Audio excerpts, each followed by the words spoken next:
Alors bonjour à tous. Aujourd'hui nous allons faire le récit de saint Torquat, évêque de Saint-Paul, Trois-Châteaux, et de saint Josserand, moine de Cruas. Donc saint Torquat,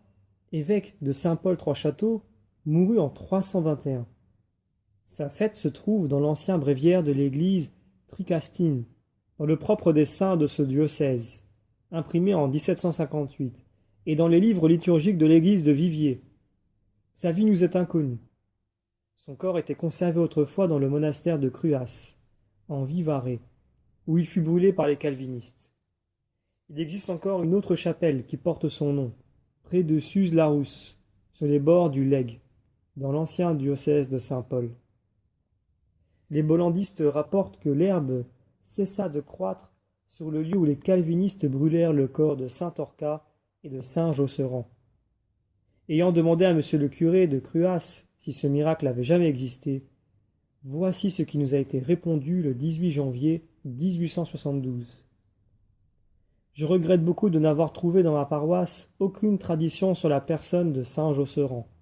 ni sur son genre de mort, ni par le miracle qui aurait eu lieu sur sa tombe. Durant les jours de la terreur, on brûla sur la place qui est devant mon église les livres et les manuscrits de l'abbaye, archives, où on a pu trouver quelques renseignements sur le saint dont vous parlez. Tout ce que j'ai à ce sujet, c'est une note laissée par un ancien président de fabrique, où il est dit que l'église de Cruas était dédiée à la Sainte Vierge et à saint Josserand. Alors voilà un récit qui n'est pas si banal, mais surtout qui n'est pas si rare.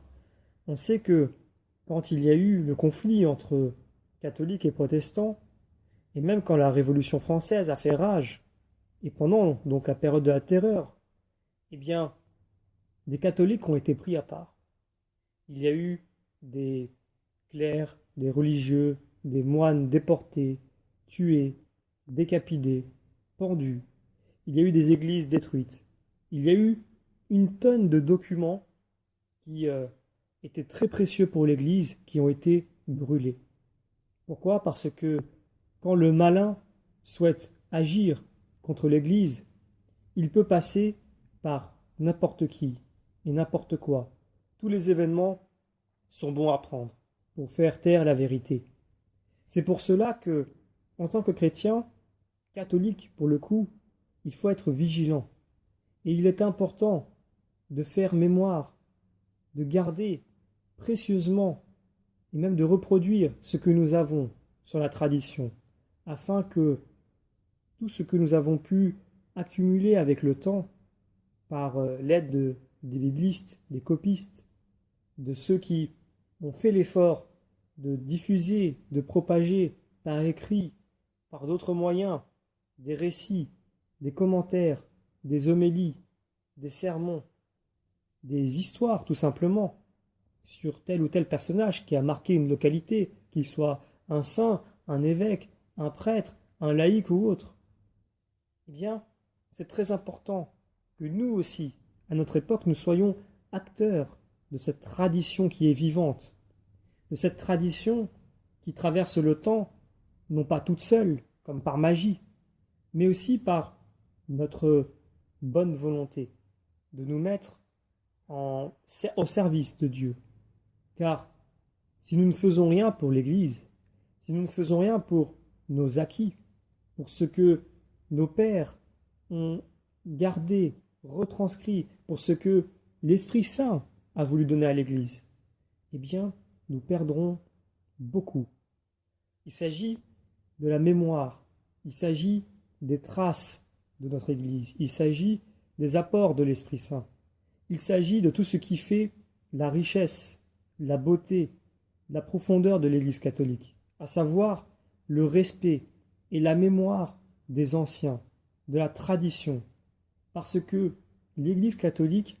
prend en compte une donnée qui est dans l'Évangile, à savoir que l'Esprit Saint donne au bon moment ce qui est bon pour son Église, qui, elle, regroupe l'ensemble de ceux qui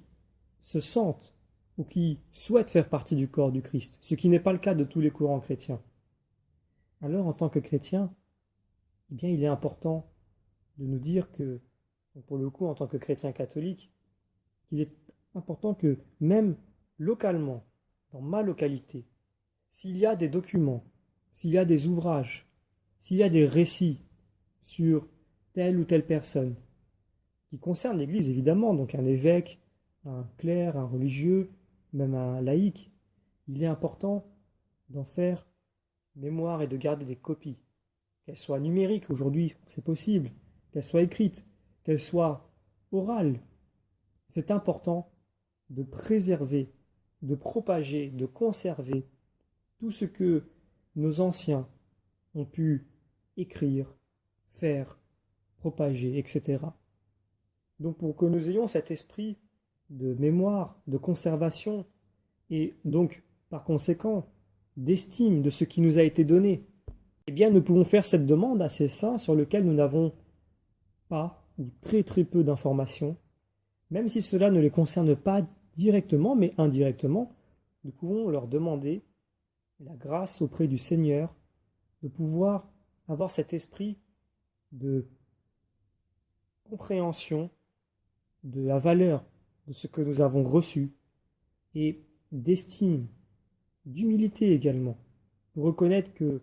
avant nous il y avait quelqu'un et que nous ne sommes rien sans lui et que nous avons besoin de lui pour continuer à avancer et faire avancer les prochaines générations qui viendront. Telle une chaîne continue, telle une famille qui se prend la main, mais pas seulement une famille qui vit à la même époque, mais une famille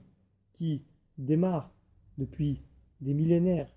et qui continue jusqu'à aujourd'hui, puisque je prends en compte aussi tout ce qui a été apporté, notamment par